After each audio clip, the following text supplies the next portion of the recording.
하나님의 말씀은 요한복음 3장 16절에서 18절까지 교독합니다. 3장 16절 하나님이 세상을 이처럼 사랑하사 독생자를 주셨으니 이는 그를 믿는 자마다 멸망하지 않고 영생을 얻게 하려 하심이라. 하나님이 그 아들을 세상에 보내신 것은 세상을 심판하려 하심이 아니요 그로 말미암아 세상이 구원을 받게 하려 하심이라. 그를 믿는 자는 심판을 받지 아니하는 것이요 믿지 아니하는 자는 하나님의 독생자의 이름을 믿지 아니하므로 벌써 심판을 받은 것이니라. 오 하나님, 은혜를 감사합니다. 이 놀라운 하늘에 속한 진리의 말씀, 오늘 바르게 깨닫고 바르게 전하도록 하나님 은혜 베풀어 주시옵소서. 우리 주 예수 그리스도의 이름으로 감사하며 기도드리옵나이다. 아멘.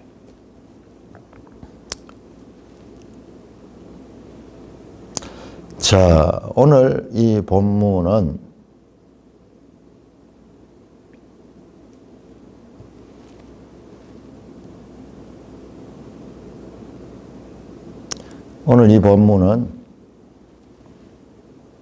다시 요한복음 3장 16절.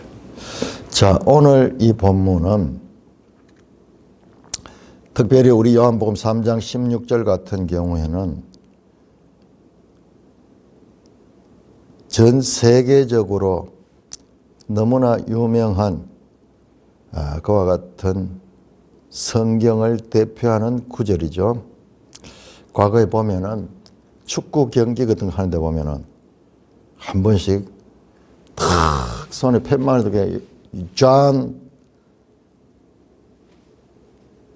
3장 16절, 요한복음 3장 16절 해가지고 이 본문을 탁 써가지고 이렇게 들고 있는 사람들이 있는데 성경 전체에서 무엇을 한마디로 한 절을 뽑아서 이 사람들에게 전해야 될 것인가 생각했을 적에 이 3장 16절이 아마 대표적으로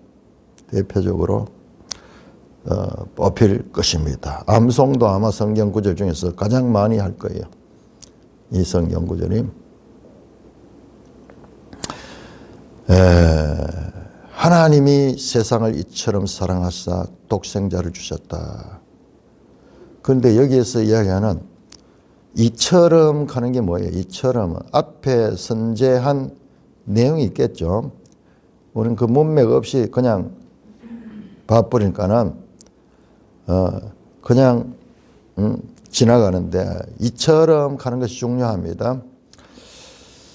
자, 특별히 오늘 본문을 설명하기 전에 왜 우리 매일 성경에서 16절에서 21절을 따로 이렇게 짧지만은 이렇게 따로 처리했나 그러면 제가 이 성경 연구를 하다 보니까는 여러 학자들의 연구했던 주석이나 그 이 요한복음 연구했던 그 이 자료들을 살피게 되는데 뜻밖에도 너무나 놀랍게도 지금 우리 요한복음 이 3장 16절에서 21절을 요한의 이야기라고 하는 게 사도 요한 저자의 이야기다. 충격을 받았어요. 요한의 신학적 통찰이다. 아니 지금 여기 대화하고 있잖아요. 예수님과 니고데모가 지금 대화하고 있는 과정인데 어떻게 요한이 가진 그 이 신학적인 예수 그리스도의 신학적인 통찰을 제공한다. 그러면 그들은 어떻게 보느냐 그러면은 3장 10절에 3장 9절에 니고데모가 질문하잖아요.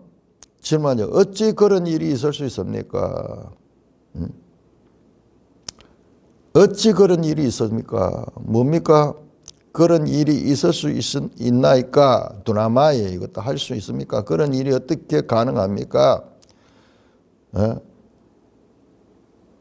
사람이 거듭나는 일, 성령으로 나는 일, 그걸 이야기를 하니까는 니고데모가 알아듣지를 못하죠. 니고데모는 어떤 그 해 아래의 인간의 사람의 대표의 사람으로서는 이해할 수 없는 거예요. 그래서 당연하게 질문하는 거예요. 그러니까 이 니고데모의 질문이 너무 중요한 거예요. 니고데모는 지금 안트로포스, 사람을 대표하는 거예요. 사람을 대표하는 그런 인물. 그러니까 사람으로서는 알 수 없는 거예요. 그러니까 어떻게 그런 일이 가능합니까? 하는 거예요. 두나마이. 그러자 예수님께서 대답하시거든요. 예수께서 대답하되 너는 이스라엘 선생으로 일하면서 알지 못하느냐. 그러면서 이 예수님의 말씀이 니고데모의 질문에 대한 답변으로 계속 이어지거든요. 계속 이어집니다. 12절부터 해가지고 오늘 읽었던 21절까지 이어졌다가 21절 마지막에 가면은 행한 것임을 나타내려 함이라. 여기까지 예수님 말씀이고 하신이라는 사도 요한의 이제 글이죠. 예수님의 말씀 본문이에요. 따옴표가 되어 있는 거예요. 따옴표. 우리 그 표시를 한다면은 그 예수님 말씀은 언제부터 시작이 되었느냐? 바로 10절부터 시작. 10절부터 21절까지가 전부 예수님의 말씀인 거예요. 그러니까 끝에 가서 그렇게 말씀하셨느니라. 그렇게 이 끝이 나고 있습니다. 그런데 니고데모는 그럼 어떻게 됐냐? 니고데모는 사라져 버렸어요. 더 이상 이제 3장 22절에도 완전 그 후에 그러면서 다른 장면이 나오거든요. 이게 너무나 당연한 이야기인데, 그런데 많은 학자들의 연구가 우리가 참고를 할 만해요. 왜냐 그러면은 그 학자들의 보통 사람들이 아니에요. 우리처럼 뭐 이런 정도가 아니에요. 이 성경을 깊이 연구한 사람들이에요. 그렇게 주장할 때에는 그들의 주장이 어떠한가 귀를 기울이는 게 아주 중요해요. 그거를 우리는 무시해버리거나 그렇게 만든 그 사람들이 그거 할 때 그걸 몰라서 하는 게 아니잖아요. 자, 그러면 그분들의 한두 분이 아니에요. 지금 매일 성경도 그분들의 생각을 따르고 있는 거예요. 왜? 구성을 이렇게 딱 분리해놨는 것도 그 구성을 따르는 거예요. 그러면 그분들은 뭐라고 이야기하느냐 그러면은 12절까지가 니고데모에 대하고 13절부터는 사도 요한의 독백과 같은 신학적 통찰이다. 그렇게 이야기하는 거예요. 참 놀랍죠. 그럴 수 있는 근거가 없잖아요. 성경에는. 그런데 그렇게 주장을 하니까는 이제 그런데 자 어떤 학자들은 12절까지를 보고 어떤 학자들은 15절까지 지금 매일 성경은 그 16절부터 21절까지는 따로 해놨던 게 바로 그런 분류를 따르고 있는 거예요. 자, 문맥을 다시 봅시다. 12절에서 예수님이 땅의 일을 말하여도 너희가 믿지만 하늘의 일을 말하면 어떻게 믿느냐. 자, 땅의 일은 뭐냐 그러면 지금 성령으로 거듭난다 하는 까지가 포함이 돼요. 우리가 이 땅의 일 그러면 그냥 육적인 그런 것만 생각하기 쉬운데 지금 이 문맥에서는 그렇지 않아요. 하나님이 성령으로 하나님이 사람들을 거듭나게 하신다 하는 그 이야기를 하는데 그런데 그걸 믿지 못하잖아요. 어떻게 그런 일이 있습니까? 니고데모가 그러겠죠. 그러니까는 하물며 비교급인다 하물며 이것도 A도 하지 못하는데 하물며 B도 할 수 있겠느냐? B는 더 못하는 거죠. A가 안 되면 B는 더 되지 않는 거예요. 땅의 일을 믿지 못하는데 하늘의 일을 말하면 어떻게 믿겠느냐? 믿지 못한다는 거예요. 수사법이잖아요. 어떻게 믿겠느냐? 땅의 일을 너희가 믿지 못한다. 오 피스티우. 하물며 하늘의 일을 말하면 어떻게 믿냐? 구구단도 못하는데 어떻게 곱하기를 할 수 있겠느냐? 걷지도 못하는데 어떻게 뛸 수가 있겠느냐? 지금 그 말씀하잖아요. 거기까지를 끊어버려요, 그분들은. 그러고 끝이 나고 그 다음에 13절부터 또는 15절부터를 16절부터를 따로 이렇게 보는데, 근데 그렇게 보는 근거가 또 있어요. 또 뒤에 가면 나오는데, 이건 지금 내가 손을 못 대서 뒤에 3장 31절부터 36절까지도 비슷합니다. 자, 요거는 나중에 뒤에 가서 작은 이 3장이 엄청난 내용이에요. 가서 다시 보겠는데, 우선 맛만 본다 그러면은 3장 31절부터 갑자기 이 이야기는 세례 요한의 이야기거든요. 세례 요한의 이야기인데, 위로부터 오시는 이는 만물에 계시고 땅에 난 이는 땅에 속하였고, 땅에 속한 것을 말하느라. 자, 위로부터 오는 이 하늘에 속한, 하늘의 일을 말한단 말이야. 위로부터 딱 하는 것은. 근데 자신은 뭐냐? 땅에서 난 이는 땅에 속하여 땅에 속함을 말하는 거야.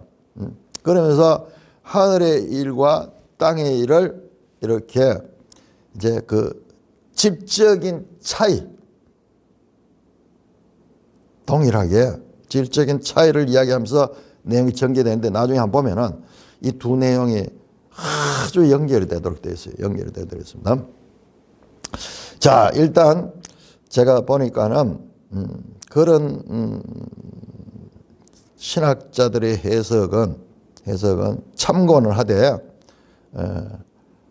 참고는 할 만해요. 왜냐하면 이 본문이 너무 중요하기 때문에.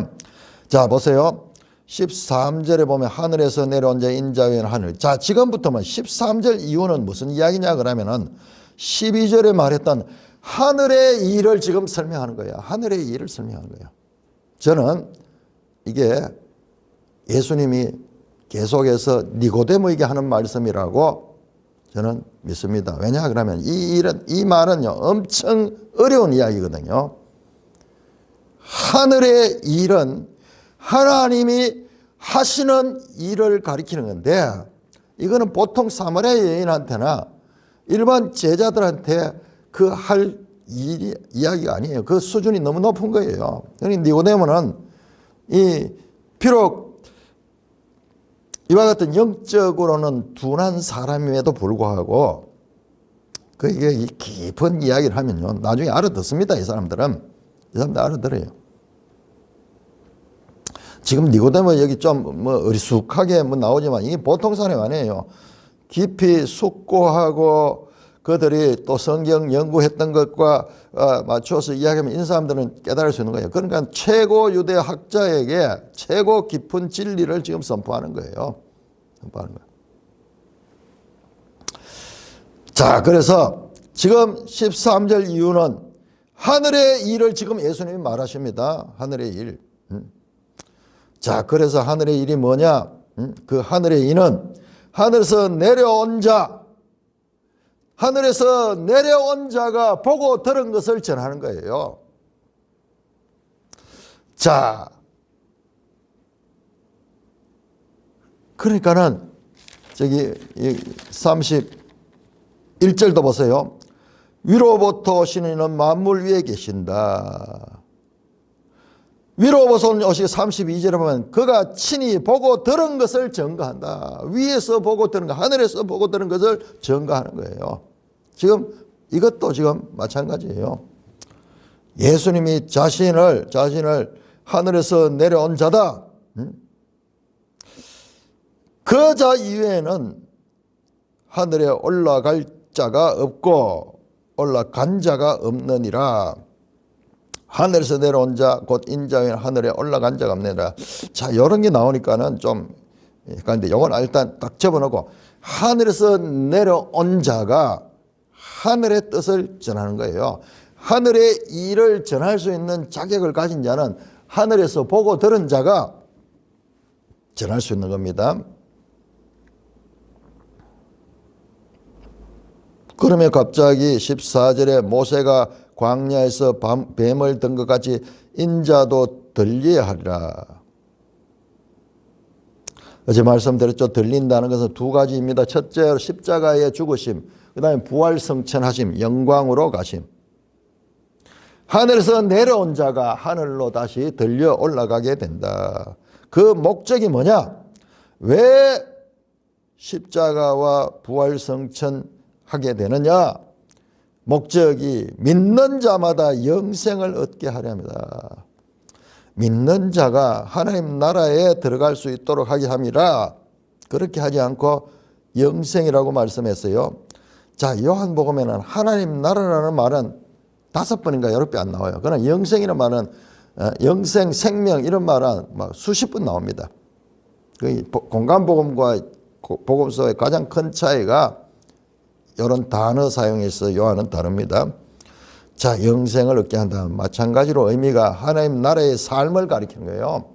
영원한 생명, 새하늘 새 땅에는 다시는 사망이 없고 아픈 것이나 이 애통하는 것이 없는 그 죄가 다 제거된 그 나라의 삶을 이야기해요. 하나님 나라에 편입되게 하려 한다 같은 말입니다.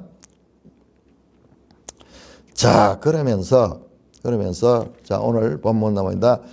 자, 하나님이 세상을 이처럼 사랑했다. 여기에 지시하는 이처럼은 바로 앞에 나오는 하늘에서 내려온 자가 모세의 이 광야에서 그 놋뱀을 들었던 것처럼, 그러니까 모세가 광야에서 놋뱀을 들고 이런 사건들도 하늘의 계획 가운데 있었던 이야기예요. 하나의 모형적인 이야기예요. 장차 하나님의 아들이 이 땅에 와셔서 메시아로서 하나님이 뜻을 이루게 할 적에 일어날 일들을 미리 예표적으로 보여준 거예요. 이처럼 가는 것은 바로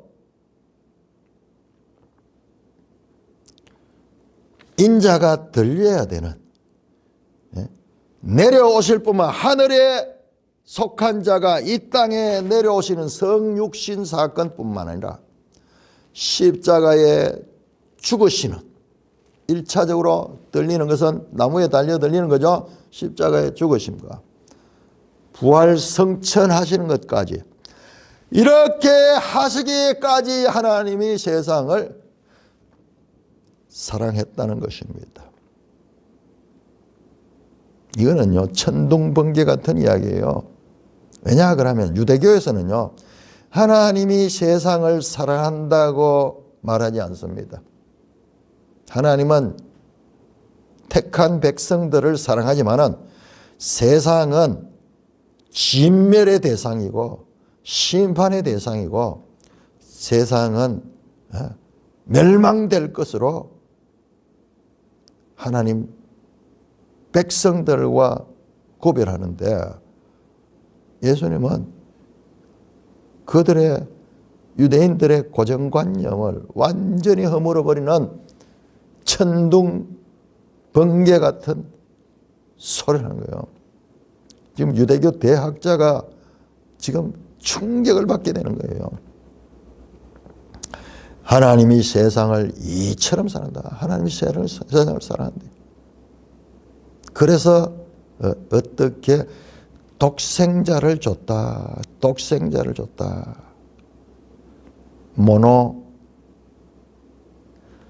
모노게네. 이 독생자라는 말은 어떤 출생의 의미보다는 유일하고 독특한 한 분. 한 분. 유일무이한 한 분. 모노 하는 건 하나라는 하나. 그를 독생자를 하나님의 아들을 주셨는데 그를 세상에 성육신하도록 주셨을 뿐만 아니라 십자가에까지 내어주신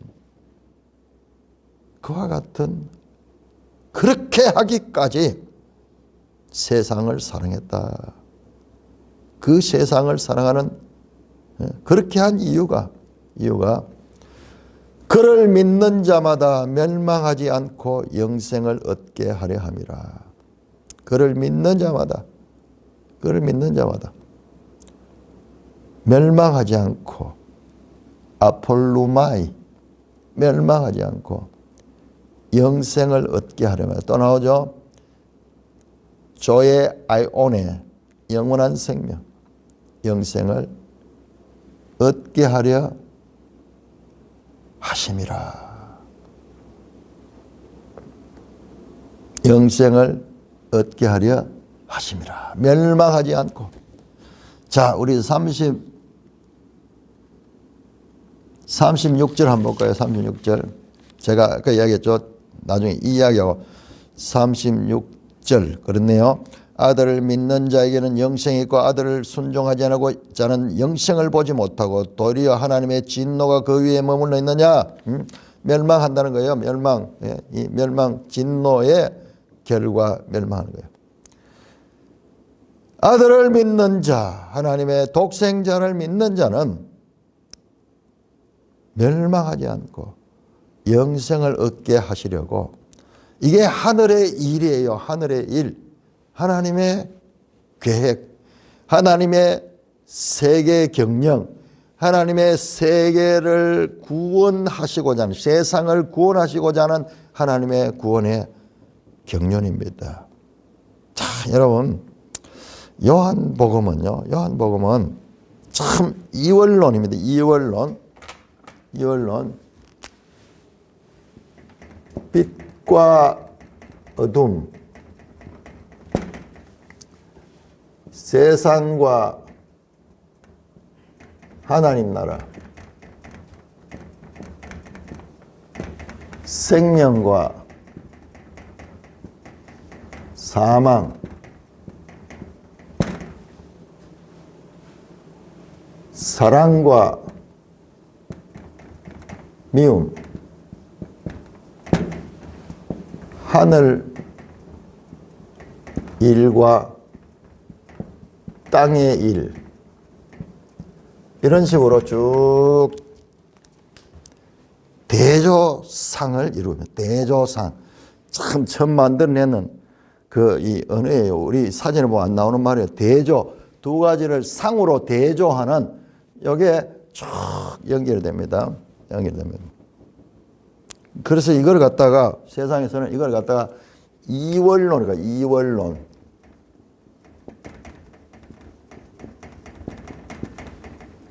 좋은 것과 나쁜 것, 좋은 것과 나쁜 것. 그 가운데서 좋은 것은 선이고 나쁜 것은 악이다. 그래서 흑백 논리라고도 이야기하죠. 자, 그런데 요한복음 분명히 이와 같은 이원론으로 전개됩니다. 그런데 세상에 있는 이원론과 다릅니다. 이원론은 무서운 거예요. 얼마나 무섭냐 그러면은 자기 편은 언제든지 선이고 상대방은 언제든지 악인 거예요. 아닌가? 이게 무서운 사상이에요.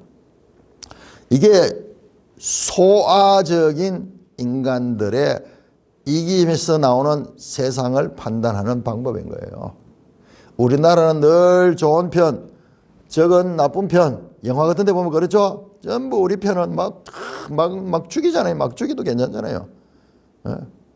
그런데 적이 우리 편을 죽이면 너무 가슴 아프고 저놈 나쁜 놈 같고 이게요. 왜 그런 걸 보고 즐거워하느냐 그러면은 우리 속에 있는 이 죄성이 이원론은 죄성의 극대입니다. 자기 이기심의 극대예요.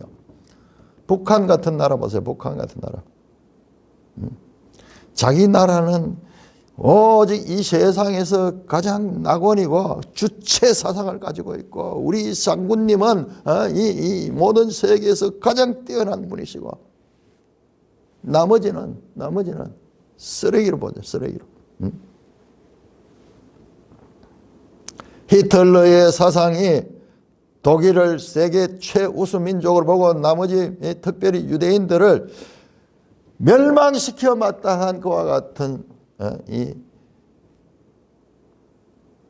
존재로 규정을 하고 그거를 심어줘 가지고 이 일을 하도록 일본도 마찬가지. 일본도 그 2차 대전 그 할 적에 대일본 제국의 영광을 위해서 우리가 이 독고다이 죽어도 좋은 거예요. 죽어도 좋은 거예요. 이원론은 무서운 건데 그런데 이원론이 요한복음에 깔려 있어요. 자, 그런데 이 이원론은 요한복음에 있어가지고 이것은 세상의 이원론과 완전히 다릅니다. 세상 완전히. 영원히 멸망받아야 될 이 세상 나라, 이 세상 나라를 하나님 나라에 편입시키기 위하여서 하나님이 세상을 사랑하셨다는 거예요. 세상을 사랑하셨다는 거예요. 이원론인 것 같지만은 피상적으로 보면 이원론인 것 같지만은 이것은 이원론이 아니고 이와 같은 이 악한 것들, 을의 입장에 있는 것들, 그런 것들을 좋은 것으로 만들어가기 위한 것이 바로 이 요한복음의 핵심 주제입니다. 빛 속에, 어둠 속에 빛이 들어가서 어둠을 빛으로 만드는 것. 사망에 종된 자들을 생명에 나오게 하는 것. 미움으로 가득 찬 자들을 사랑하시는 것. 이 땅에 하나님의 나라가 임하는 것. 이거는 이원론이 아니에요. 일원론, 사실은 일원론인데 모든 것이 하나님의 주권이고 하나님의 사랑이에요. 이원론은 현상을 가리키는 것이고 그래서 잘못 알면은 그렇게 알면 큰일 나는 거예요. 완전히 뜻을 정반대로 가는 거예요. 유대교는 이런 이원론적인 생각을 가져요. 자기들은 하나님의 택한 백성이고 나머지들은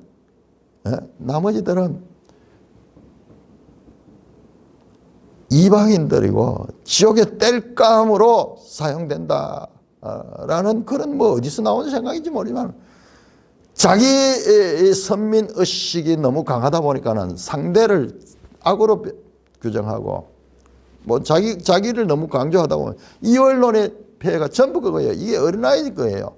우리 편, 나쁜 편, 우리 편, 남의 편, 이러고 우리 편은 무조건 좋아.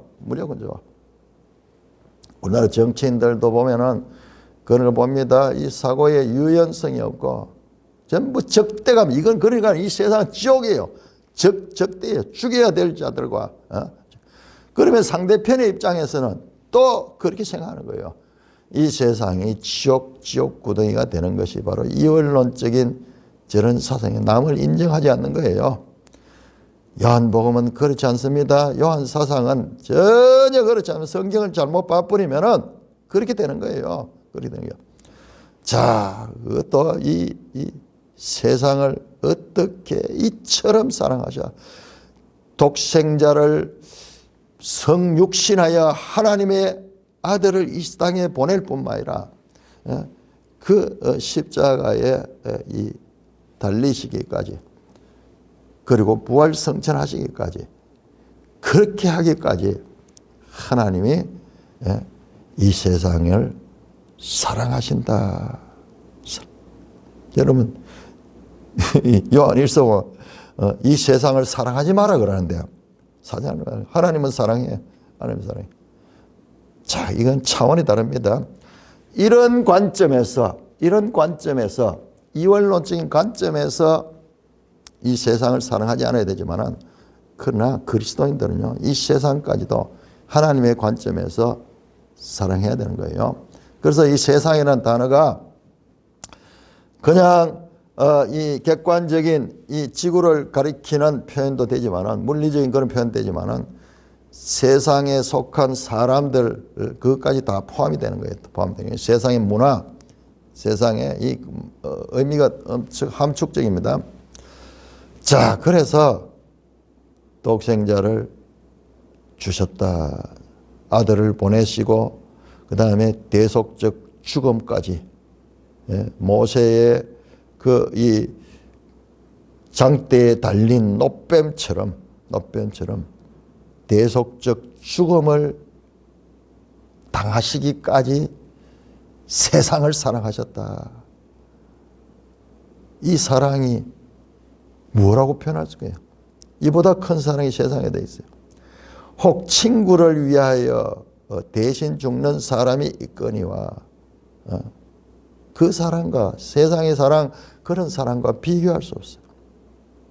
독생자를 주시는 그 이유가 세상 가운데 속한 자들이 그 아들을 믿을 때 믿는 자마다 멸망치 않고 영생을 얻게 하시려고 그렇게 하셨다.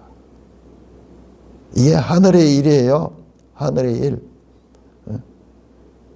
니고데모가 이걸 듣고 이해를 못할 거예요. 그러나 깊이 묵상을 하면은 저 구약 성경에도 이런 하나님이 여러 군데 계시되어 있거든요. 다시 한번 17절에 말씀합니다. 하나님이 그 아들을 세상에 보내신 것은, 그 아들을 세상에 보내신 것은, 그 독생자를 세상에 보내신 것은 세상을 심판하려 함이 아니요 그로 말미암아 세상을 구원을 받게 하려 함이라. 와, 세상을 구원하게 하기 위하여, 심판하기 그 목적이 아니고 세상을 구원을 받게 하려고 그 아들을 보냈다. 그 아들, 그를 믿는 자는 심판을 받지 아니하는 것이요 믿지 않은 자는 하나님의 독생자의 이름을 믿지 아니함으로 벌써 심판을 받은 것이니라. 야, 여기 좀 어려운 내용이 나옵니다. 믿는 자는 심판을 받지 아니하는 것이요, 여기 현재 동사로 됐습니다. 그 다음에 믿지 않는 자는 하나님의 독생자의 이름을 믿지 아니하면 벌써 심판을 받았다. 이미 두 번 강조하죠. 받았다, 과거 완료고, 그 다음에 벌써 이미 받았다, 두 번이나 강조해서 그것은 현재 완료예요. 현재 심판을 받았다는 거야. 받았다는 거야. 자, 이어지는 19절에서 21절은 바로 이 18절 말씀, 그 심판을 받은, 벌써 어떻게 심판을 받았는가, 그것을 설명하는 내용입니다. 자, 19절에서 21절까지 교독합니다. 그 정죄는 이것이니 곧 빛이 세상에 왔으되 사람들이 자기 행위가 악함으로 빛보다 어둠을 더 사랑한 것이니라. 악을 행하는 자마다 빛을 미워하여 빛으로 오지 아니하나니 이는 그 행위가 드러날까 하며, 진리를 따른 자는 빛으로 오나니 이는 그 행위가 하나님 안에서 행한 것임을 나타내려 하시니라. 자, 19절에서 21절은 왜 심판을 받았는가? 믿지 않는 자가 왜 심판을 받은가? 그 심판으로 인한 정죄, 정죄 하는 게 크리시스 하는데 심판을 가리키는 심판, 그 심판의 내용을 설명합니다. 왜 그러냐? 왜 정죄를 받아야 되냐? 심판의 내용보다 심판의 이유를 설명하네요. 이유를 설명하네요. 곧 빛이 세상에 왔으되 사람들이, 여기 사람이요, 안트로포스예요. 사람들이 자기 행위가 악함으로 빛보다 어둠을 더 사랑한 거다. 자, 여기서 지금 빛과 어둠이 떠나는 게 아주 추상적이잖아요. 자, 우리 여기에서 창세기 1장으로 돌아가 봐야 됩니다. 창세기 1장 한번 펴보세요. 창세기 1장. 자, 여기서 빛과 어둠은 시간적인 태양과 달에 의하여 이 지구가 자전하고 그러면서 공전하면서 생기는 계절이나 날이나 이와 같은 이 달, 해 이런 걸 가리킨 게 아니에요. 여기에서 생기는 것은 바로 자전하게 되면서 이 태양과 이렇게 뒷면이 가면 밤이 되고 또 태양 앞이 오면 낮이 되고 이게 지금 24시간 반복되잖아요. 그 빛과 어둠이 아니에요. 제일 먼저 창세기 1장 3절에 보니까는 하나님이 이르시되 빛이 있으라. 자, 이 빛이에요. 이 빛. 아직까지 이런 시간 개념의 빛이 생기지 않을 때입니다. 제일 먼저 빛이 있으라 하시니 빛이 있었고 빛이 하나님 보시기에 좋았더라. 자, 빛은 절대적이면 하나님 보시기에 좋은 것이에요. 좋은 것. 빛은 좋은 거예요. 자, 그런데 이 빛을 어떻게 하십니까? 이 4절에 하나님이 빛과 어둠을 나누었다. 빛을 낮이라 부르고 어둠을 밤으로 불렀다. 빛과 어둠으로 나누었어요. 어둠. 자, 빛은 좋은 것입니다. 하나님 보시기에 좋은 것. 이것은 좋은 것이에요. 뭐 그 이유를 우리가 알 수 없어요. 그런데 우리가 경험을 통해서 알죠. 빛이 있는 곳을 사람들이 살고 빛이 없으면 못 살잖아요. 식물이고 모든 게 못 살잖아요. 제가 밝은 것을 좋아하고 그런데 뜻밖에도 우리가 어두운 것을 좋아한다는 것을 그런 속성이 있어요. 다 빛을 좋아할 것 같은데 될 수 있으면 어두운 데를 찾는 사람들도 있고 우리가 70년대 80년대 이때 옛날에 그 다방 같은 데 가면은 밝은 데 안 가고 컴컴한 어두운 구석 같은 걸 찾아가요. 그때는 문화가 다 어두웠어요. 지금은 이제 뭐 밝게 하죠.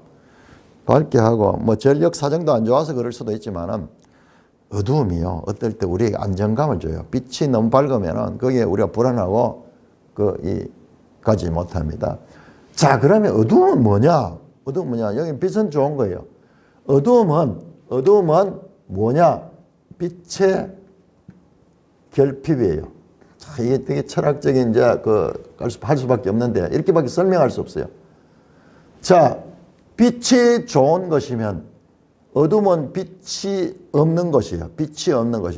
그러면은 좋은 것이 없는 게 좋지 않은 거예요. 좋지 않음이 되는 거예요. 좋지 않은. 그 개념으로 봐야 돼요. 여기서 이 빛과 어둠을 뭐 하나님께서 악하다 그렇지 않아요. 나누었다. 그러니까 어둠을 밤이라 하고 빛을 낮이라 불렀다. 그러니까 우리는 낮밤을 그냥 태양이 있을 때 없을 때 지구의 자전 때문에 낮밤을 생각하는데 그것은 우리는 다 그렇게 생각했다. 그런데 그 이전에 낮과 밤이 있는 거예요. 이거는 이 태양계하고 관계없는 근원적인 상태를 나타내는 게 이게 도덕적인 거예요. 이런 물리적인 현상이 아니고 이 개념은 도덕적인 그런 윤리적인 그런 개념이에요. 그런 개념입니다. 자, 그렇게 해서 그 심판이 무엇이냐? 빛이 세상에 왔지만은 사람들이 자기 행위가 악함으로 빛보다 어둠을 더 사랑한다. 그러니까 이 빛을, 이 좋은 것을 악한 사람들은 이 좋은 것, 이 빛을 싫어하는 거예요. 빛을 싫어하고 어둠을 사랑하는 거예요. 어둠을 사는 거예요. 자, 여기에 보면은 미워하는 자와 사랑하는 자, 미움과 사랑, 미움과 사랑, 사랑과 미움.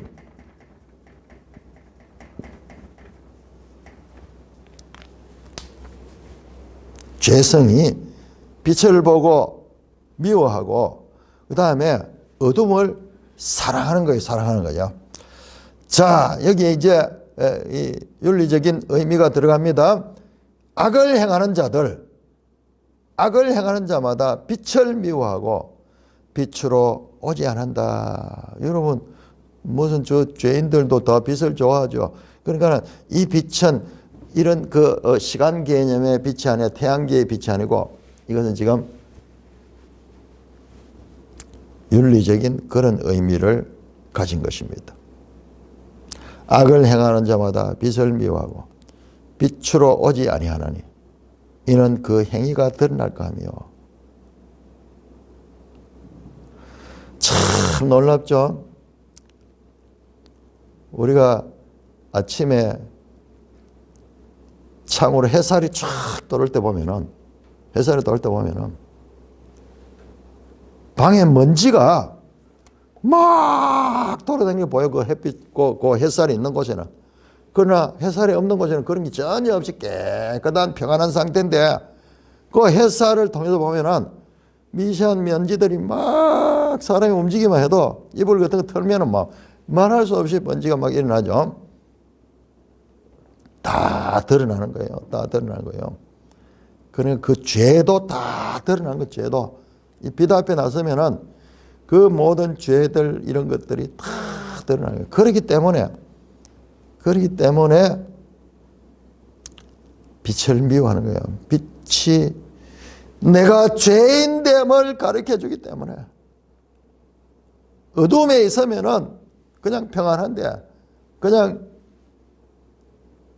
안정되게 살 수 있는데, 빛에 나가는 순간 내 실상이 드러나니까는, 그러니까는 빛을 미워하는 거예요. 빛을 미워하는 거예요.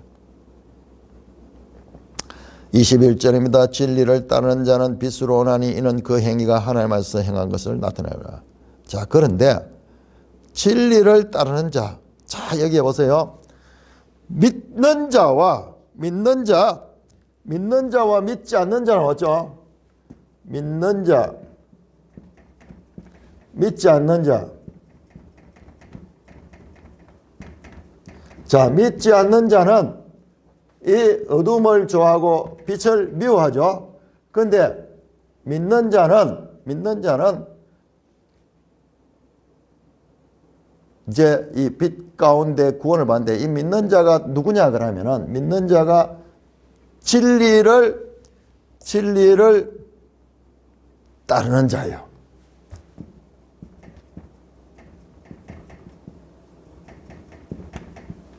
자, 요한복음의 독특한 이 의미의 변화.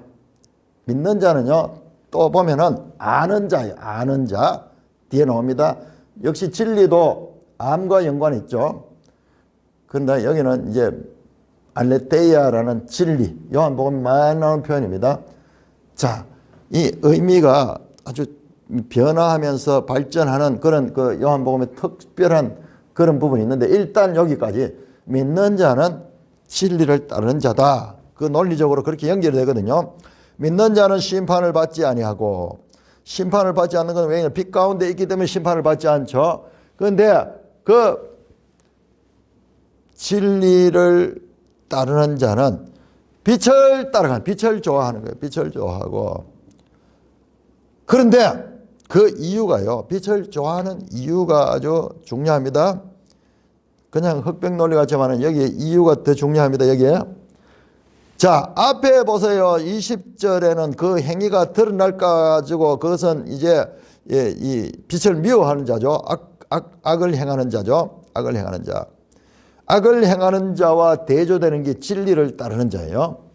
자, 이것은 악을 행하는 자.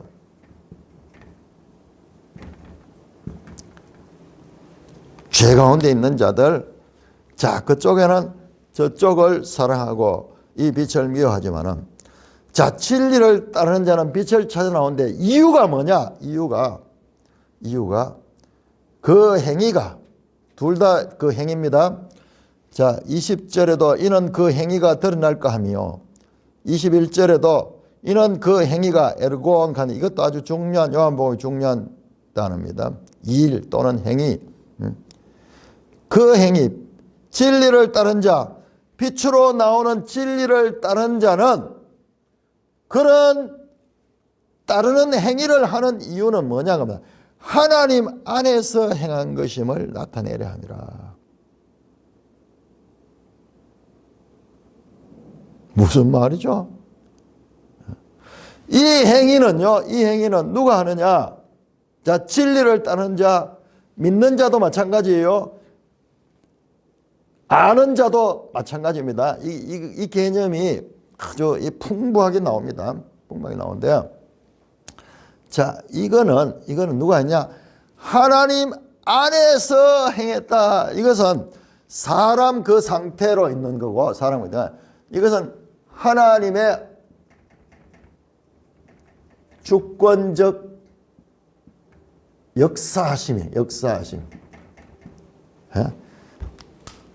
사람이 다 죄인이기 때문에, 다 죄인이 저 어둠을 좋아하는 거예요. 어둠을 좋아하는 거예요. 그런데 하나님께서 그 가운데 역사하시면은, 앞에 나오는 말씀을 하면은 물과 성령으로 거듭나면은, 성령으로 난 자는 어떻게 보면 성령이 하나님 것이잖아요. 하나님께서 하나님 안에서 그 행한 것이다.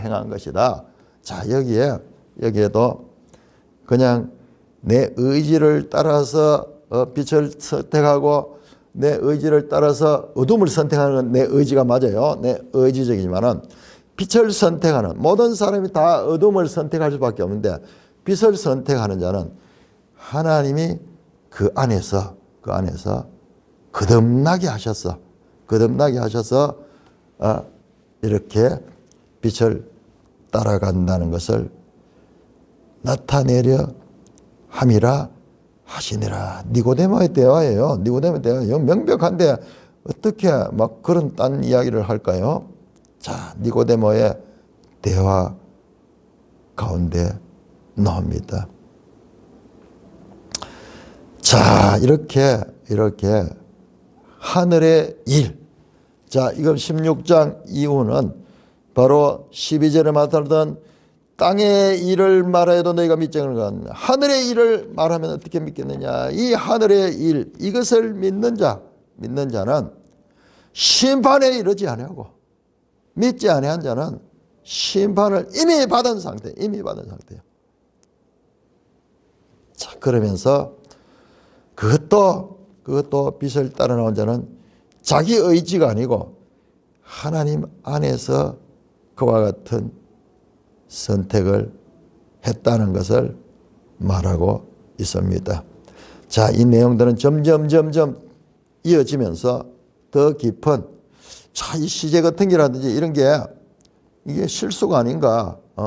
아직 뭐 심판은 예수님 최후의 심판할 때 심판하는데 그게 아니라 이미 심판을 받았고, 그 다음에 이미 하나님 안에서 행하는 자들이 있는 거예요. 죽고 난 이유가 아니고 현재적으로 이미 심판을 받은 자와 그리고 하나님 안에서 지금 행하는 자와 차이가 나타납니다.